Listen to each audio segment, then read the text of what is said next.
નમસ્તે વિદ્યાર્થી મિત્રો, તપોવન ગ્રુપ ઓફ સ્કૂલમાં પેપર સોલ્યુશનમાં આપનું હાર્દિક સ્વાગત છે. આપણે તમારી પાસે પેપર સેટ છે, તો જોઈએ આપણે સોલ્યુશન છે એમની શરૂઆત કરીએ.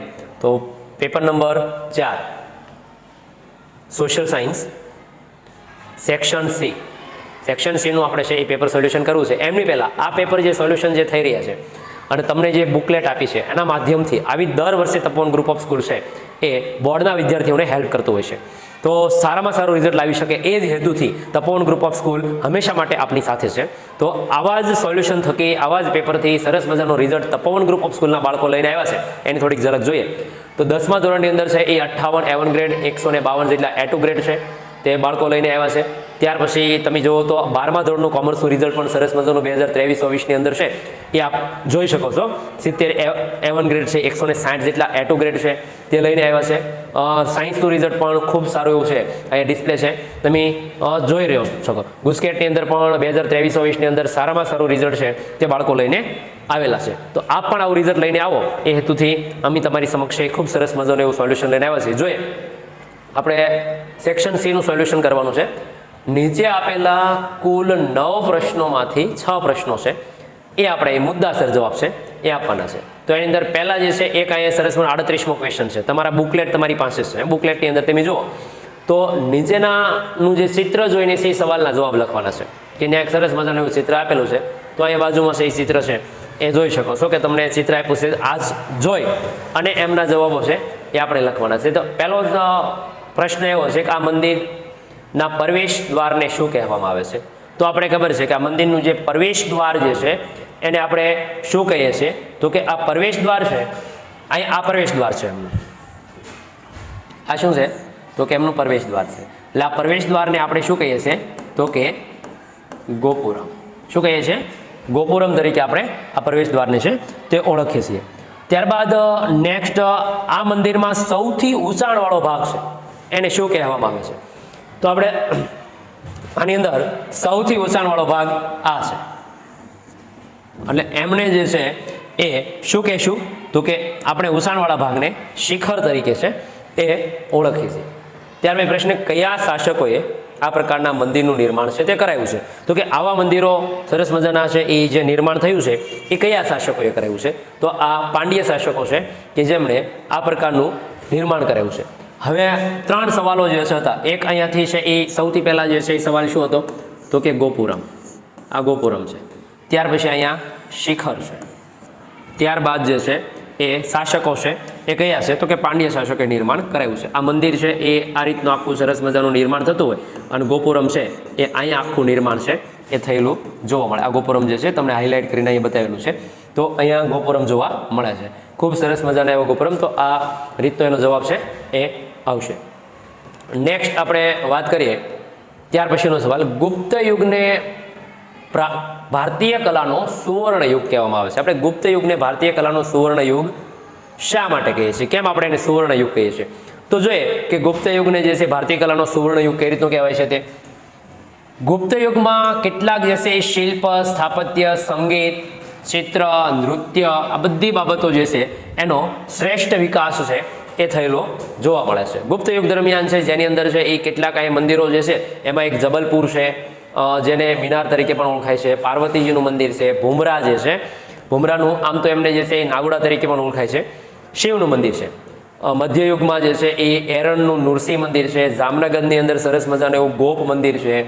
ઉપરાંત અનેક કેટલાક જે છે એ સ્થાપત્યની બાબતમાં ચૈત્ય, સ્તૂપ, મઠ, વિહાર, ધ્વજ, આ બધા જે છે એ સ્તંભો આ ગુપ્ત યુગ છે એના કલાના ઉત્તમ નમૂનાઓ છે આપણે કહી શકીએ છીએ. શિલ્પકલામાં પણ કેટલીક બાબતો છે. બુદ્ધની પ્રતિમા, મથુરામાં વિષ્ણુની પ્રતિમા જે છે, શિલ્પો જે છે તે આ ગુપ્ત યુગ દરમિયાન છે એ બનેલા. મહાવીર સ્વામીની પ્રતિમા, ઉદયગીરીની ગુફા, વિષ્ણુવરા સ્વરૂપની પ્રતિમા શ્રેષ્ઠ છે. ગુપ્ત યુગમાં છે નાટ્યકલા, તેમાં છે એ સાહિત્ય ક્ષેત્રનો પણ વિકાસ ખૂબ બધો થયેલો જે છે એ જોઈ શકાય છે. તો આવા બધા કેટલાક વિકાસોના કારણે થઈને આપણે છે એ ગુપ્ત યુગમાં છે દરેક કલાના વિકાસો છે તે હોવાથી ગુપ્ત યુગને સુવર્ણ યુગ કહેવાય કે એકને પણ બહુ બધી કલાઓનો જે છે એ વિકાસ થયો છે. આ તો શિલ્પની વાત કરી, પણ ગુપ્ત યુગ દરમિયાન છે એ નાટકોનો, ત્યાર પછી છે સાહિત્ય જેને આપણે કેટલીક કૃતિઓનું નિર્માણ પણ ગુપ્ત યુગ દરમિયાન થયું છે. તો એ માટે થઈને ગુપ્ત યુગને આપણે કલાનો સુવર્ણ યુગ છે તે કહીએ છીએ. ત્યાર પછીનો નેક્સ્ટ સવાલ કેટલો સરસ મજાનો છે કે વેદ કેટલા છે અને કયા કયા છે તે જણાવવાના છે. તો સૌથી પહેલાં તો આપણે વેદ કેટલા છે, તો 4 વેદ છે. આ ઉપરાંત આપણા કેટલાક વેદો છે એના વિશે સરસ મજાની માહિતી છે એ આપણે મેળવીએ. તો સૌથી પહેલો વેદ છે એ કયો છે, તો ઋગ્વેદ છે. આ ઋગ્વેદની વાત આપણે કરીએ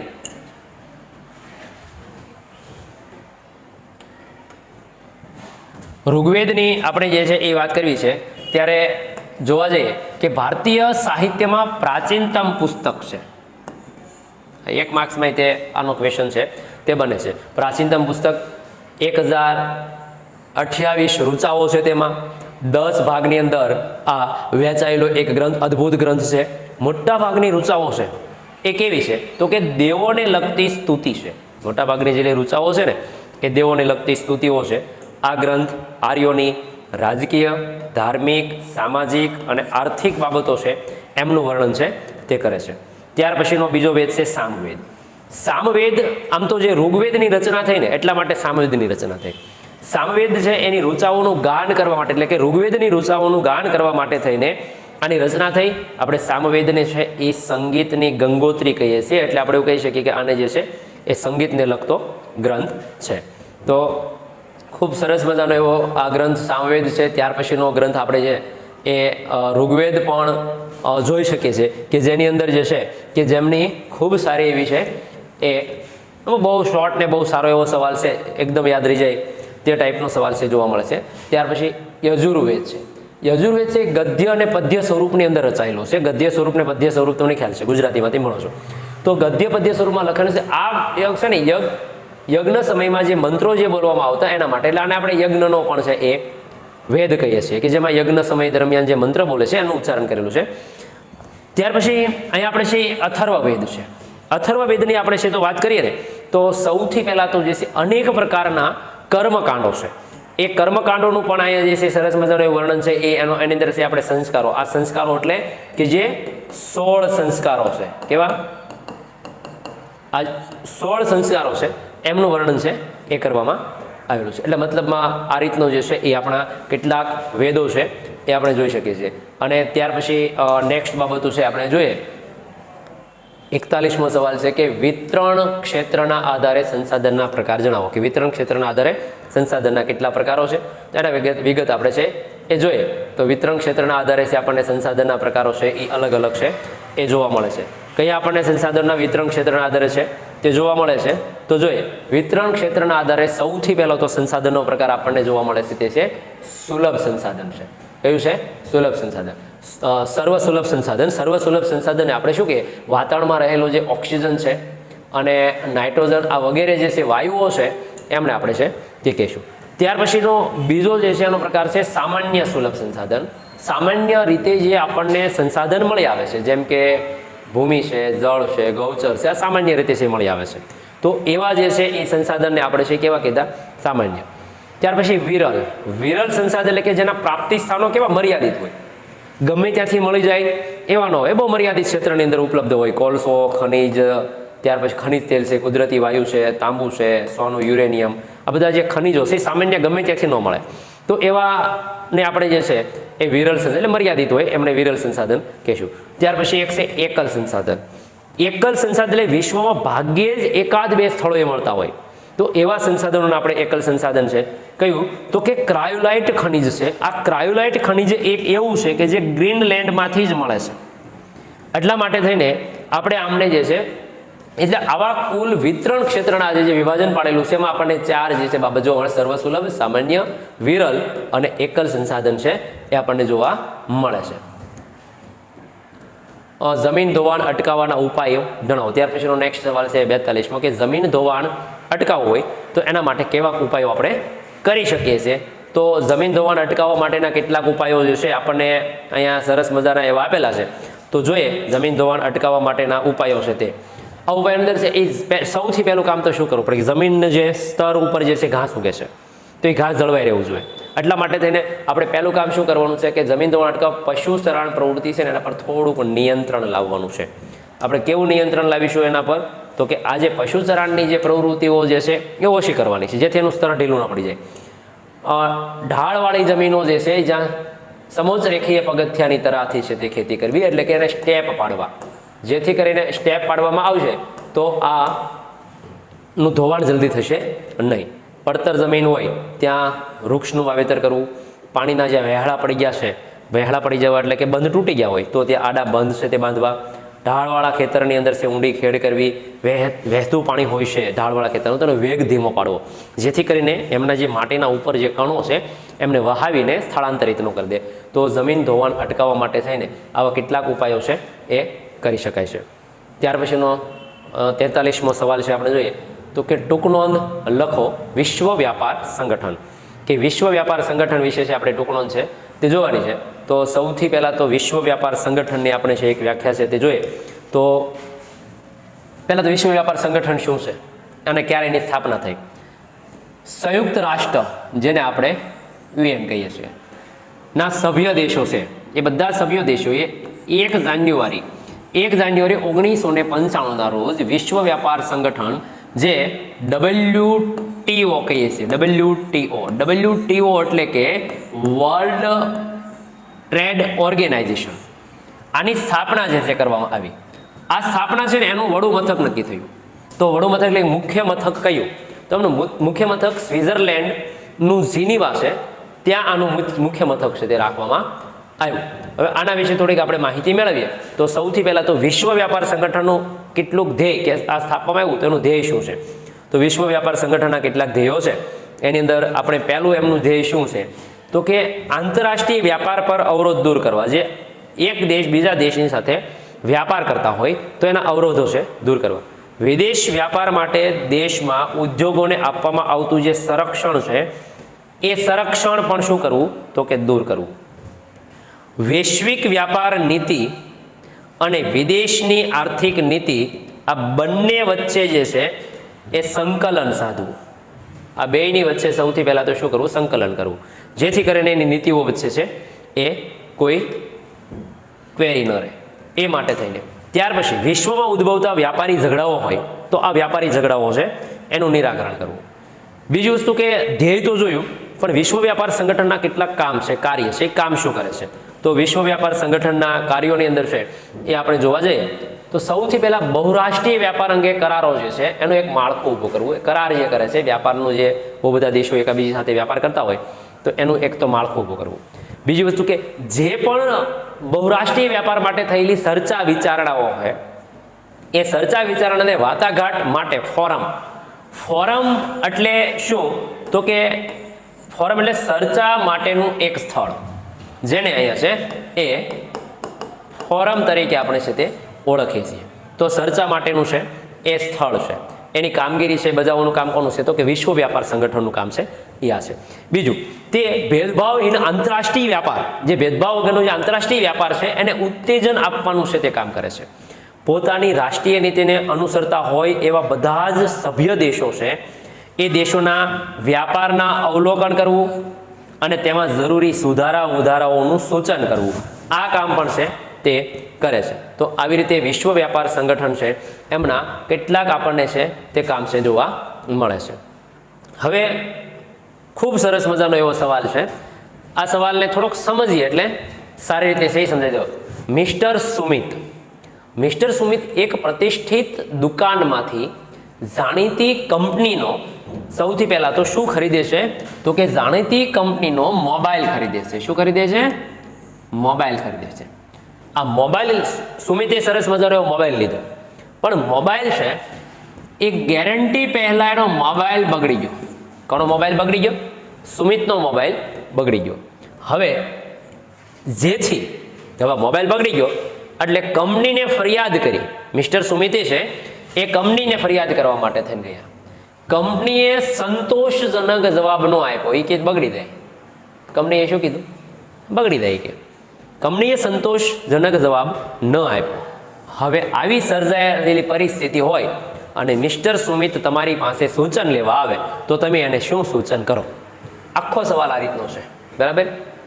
હવે મિસ્ટર સુમિત મારી પાસે સલાહ લેવા આવ્યા હોય તો હું એમને કેટલીક સલાહ આપું. કેવી સલાહ આપું? તો સૌથી પહેલાં તું એને કહું, કોને કહું? મિસ્ટર સુમિતને. જો વેપારી કે ઉત્પાદક ગ્રાહકને જે છે એ સૌથી પહેલાં તો છે એ ગ્રાહકની સાચી, યોગ્ય અને સ્પષ્ટ ફરિયાદનું નિરાકરણ માટે પહેલ ન બતાવે. કારણ કે પહેલા આપણે જે છે કોની પાસે જવાનું છે? દુકાનદાર પાસે, જ્યાંથી મોબાઈલ લીધો છે ત્યાં. હવે એ કોઈ પહેલ ન બતાવે, તૈયારી ન બતાવે, ત્યારે શોષણનો ભોગ બનનાર ગ્રાહક. હવે અહીંયા આપણા પ્રશ્નની અંદર શોષણનો ભોગ કોણ બન્યું છે? સુમિત. મિસ્ટર સુમિત છે એ શોષણના ભોગ બન્યા છે. તો એ ગ્રાહક તેના કુટુંબના જે છે સભ્ય, ગ્રાહક પોતે અથવા કુટુંબના સભ્ય, અથવા તો સ્થાનિક જિલ્લા ફોરમમાં, રાજ્ય કમિશનમાં, રાષ્ટ્રીય કમિશનની અંદર કેસ દાખલ કરી શકે છે. એટલે મિસ્ટર સુમિતને હું સલાહ આપું કે તમે આ કોઈ પણ એક જગ્યાએ જઈ અને તમે જે કંપનીનો મોબાઈલ છે એ કંપનીના મોબાઈલની સામે છે એ કેસ કરી દો. સ્થાનિક, પછી બીજી સલાહ આપું કે સ્થાનિક ક્ષેત્ર ગ્રાહક સુરક્ષા મંડળ, સ્થાનિક પુરવઠા કચેરી, તોલમાપ વિજ્ઞાનની કચેરી, ગ્રાહક કચેરી કે કલેક્ટર કચેરીમાં પણ ફરિયાદ કરી શકાય છે. માત્ર ને માત્ર જે છે એવું નથી કે તમે ફરિયાદ જે છે આટલી જગ્યાએ કરી, આ બધી જગ્યાએ ફરિયાદ થઈ શકે છે. કેમ ફરિયાદ થઈ શકે છે? કારણ કે જે વસ્તુ આપણે લીધી છે, જે સામાન લીધો છે મિસ્ટર સુમિતે, એમાં ખામી છે. હવે જ્યારે કોઈ પણ વસ્તુઓમાં તૂટી કે ખામી જણાય છે ત્યારે કરાર, કાયદા હેઠળ તેનું પાલન કરવું જરૂરી છે. અને અહીં અપૂર્તતા કે ખામી સેવાના ઉણપ ગણાય છે. માટે આવા સંજોગોમાં ગ્રાહક ફરિયાદ કરી શકે છે. આવા સંજોગો જ્યારે ઊભા થાય ત્યારે ગ્રાહક આની અંદર ફરિયાદ કરી શકે છે. હવે બીજી વસ્તુઓ, મિસ્ટર સુમિતને તો હું એ પણ કહીશ કે ફરિયાદ કઈ રીતની કરવી. હવે નીચે મુજબ આપણે ફરિયાદ કરી શકીએ. કઈ રીતની ફરિયાદ કરી શકીએ? સૌથી પહેલા તો જે છે એ ફરિયાદની અરજી સરસ મજાના એવા અક્ષરની અંદર, મિસ્ટર સુમિતના અક્ષર પણ સારા થાય, સરસ મજાના અક્ષરમાં છે, સ્પષ્ટ ભાષામાં સ્વ હસ્તાક્ષરથી લખી શકાય છે. જો લખવી નથી તો કોમ્પ્યુટર છે, મિસ્ટર સુમિતને કોમ્પ્યુટર પણ આવડે છે, તો સરસ મજાના એવા જે છે એ ટાઈપ કરીને ઈમેલ કે પછી વકીલ દ્વારા છે એ નામ, સરનામું, સંપર્ક નંબર સરસ મજાનું લખવાનું. વકીલ દ્વારા જો ફરિયાદ કરવી છે તો સોગંદનામું કરવું ફરજિયાત છે, એની સાથે જોડવું. એ વકીલ મારફતે કરે તો ફરિયાદનું વિગતપૂર્ણ વર્ણન અને ફરિયાદનું કારણ સ્પષ્ટ લખવું કે કેના કારણે થઈને આપણે ફરિયાદ કરી રહ્યા છીએ તેનું કારણ લખવું. આરોપ માટે થઈને આધાર પુરાવા દસ્તાવેજની પ્રમાણિત નકલ જોડવી, જો ક્યારેય પણ મૂળ પુરાવા ન આપવા. બીજી વસ્તુ, બિલ, પાકી રસીદ મેળવી. જો પેમેન્ટ ચેકથી કર્યું છે, ઓનલાઈન કરેલ હોય તો તેની વિગત જણાવી. વિક્રેતાએ કરેલી શરતો, જાહેર ખબરની નકલ, ગેરંટી, વોરંટી, આ બધી જ વસ્તુઓ છે તે આપવી. અરજી સાથે મંગાવેલી વળતરની દાવાની રકમ અનુસાર નિયત મુજબ ફી ભર્યાથી ગ્રાહક કોર્ટની અંદર જઈ અને મિસ્ટર સુમિત છે એ ફરિયાદ કરી શકે છે. ગ્રાહક ફરિયાદ ઉદ્ભવવાનું કારણ ઉદ્ભવે તેના 2 વર્ષમાં ગમે ત્યારે ફરિયાદ કરી શકે છે. ગ્રાહક માર્ગ હેલ્પલાઇન નંબર આપેલો છે અહીંયા. કેટલોક કે જો કાર્ય પણ એમ લાગે કે ચાલો કે વધારે વિગત મારે મેળવવી છે કે શું કરવું, ક્યાં જવું, કઈ રીતનું કરવું, તો અહીંયા 2 હેલ્પલાઇન નંબર છે. એક હેલ્પલાઇન નંબર રાજ્યનો છે કે જેની અંદર છે તમને જોવા મળે છે 1800 છે 233 0222. બીજો એક હેલ્પલાઇન નંબર જે છે એ રાષ્ટ્રીય હેલ્પલાઇન નંબર છે, એ પણ તમે અહીંયા જોઈ શકો છો કે 1800 છે 114000. એના પર છે પણ ફરિયાદ થઈ શકે છે. તો આવી રીતે સરસ મજાની ફરિયાદ છે એ કરી શકાય છે. તો આ એક આપણે જે છે ફરિયાદ. હવે અહીં કેટલાક લોગો આપેલા છે, નીચે આપેલા લોગો ઓળખો અને તેના નામ છે એ જણાવવાના છે. તો આપણે છે સૌથી પહેલાં તો જે છે 3 લોગો આપેલા છે. એમાં પહેલો જે લોગો છે એગમાર્કનો છે, બીજો લોગો છે એ BISનો છે, ત્રીજો લોગો જે છે એ હુલમાર્કનો લોગો આપેલો છે. અહીં ખાલી નામ જ જણાવવાના છે એના. તો ત્યાર પછી નેક્સ્ટ આની પછીનો સવાલ, મહિલા સમાનતા અંગે ગુજરાત સરકારની વિવિધ યોજના જણાવો. કે મહિલા સમાનતા જે છે એ માટે થઈને કેટલીક ગુજરાત સરકારે જે છે યોજના આપેલી છે. એની અંદર સૌથી પહેલાં ગુજરાતમાં મહિલાના ઉત્કૃષ્ટ 3 પાસાઓ અહીંયા છે વિકાસ કરવાનો છે. કયા પાસાઓ છે? એક તો સૌથી પહેલું પાસું છે કે શૈક્ષણિક આમ તો સશક્તિકરણ જે છે, મહિલા આરોગ્ય છે અને મહિલાઓના સુરક્ષાને ધ્યાનમાં રાખી અને કેન્દ્રનું જે કેન્દ્રીય જે જેન્ડર બજેટ જે આવે છે ને, આ બજેટની અંદર વિવિધ યોજનાઓ અમલમાં મૂકી છે અને ગુજરાતની અંદર આ યોજનાઓ છે એ ખૂબ સારી રીતે ચાલી રહી છે. તો જોઈએ ગુજરાત સરકારની વિવિધ યોજનામાં, એમાં પહેલી છે કે શાળા પ્રવેશ ઉત્સવ અને કન્યા કેળવણી રથયાત્રા. તો આમાં શું હોય છે કે આ યોજના કન્યા કેળવણીને પ્રોત્સાહન મળે અને 100% નામાંકન દાખલ થાય એ માટે મહિલા સુરક્ષા જે છે એ દરમાં વધારો થાય, નામાંકનમાં વધારો થાય એ માટે થઈને પ્રોત્સાહન આપવાનું કામ છે. ત્યાર પછી બીજી એની યોજના છે વિદ્યાલક્ષ્મી બોન્ડ છે. વિદ્યાલક્ષ્મી બોન્ડમાં 35% સ્ત્રીઓ સાક્ષરતા ધરાવતા ગામ શહેર હોય કે જ્યાં સાક્ષર 35% કે નથી ઓછી છે, તો એવા ગામની અંદર જે છે એ ગરીબી રેખા નીચે જીવતા કુટુંબની દીકરીઓ છે એ પ્રાથમિક શિક્ષણ અને માધ્યમિક શાળામાં પ્રવેશ મેળવે એ માટેને બોન્ડ આપવામાં આવે છે, કેટલીક રકમ આપવામાં આવે છે. સરસ્વતી સાધના યોજના છે. આ યોજના છે એનો એ દર વર્ષે 1.5 લાખ જેટલી જે છે એ કન્યાઓ છે અને વિનામૂલ્યે સાયકલ અર્પણ કરવામાં આવે છે. બહાર ગામ કે શહેરના અભ્યાસ કરતી દીકરીઓ છે એસટી બસની અંદર મુસાફરી કરે તો એમનો પાસ પણ મફત છે અને સુવિધા પૂરી પાડવામાં આવે છે. ત્યાર પછી સબળા યોજના છે. કિશોરીઓને છે પોષણક્ષમ આહાર મળી રહે એ માટે થઈને કૌશલ્ય વિકાસ થાય એ માટે અમલ બનાવવામાં આવ્યો છે. ત્યારબાદ છે એ સરસ મજાની અનામતની જોગવાઈ છે. ગુજરાત સરકારે મહિલાઓ માટે સરકારી નોકરી 33% અનામતની સ્થાનિક સ્વરાજ્યની સંસ્થાઓની મહિલાઓ અનામતમાં 33%થી વધારીને 50% કરી દીધી. ગ્રામ પંચાયત, નગરપાલિકા છે, મહાનગરપાલિકા છે, આવી કેટલીક યોજનાઓ જે છે એની અંદર છે એ વિભાગ કરી દીધો. છઠ્ઠી રાષ્ટ્રીય સ્વાવલંબન યોજના. આ યોજના શ્રમજીવીઓ અને વૃદ્ધોની પાછળની ઉંમરમાં જીવન નિર્વાહ કરી શકે માટે પેન્શન શરૂ કર્યું.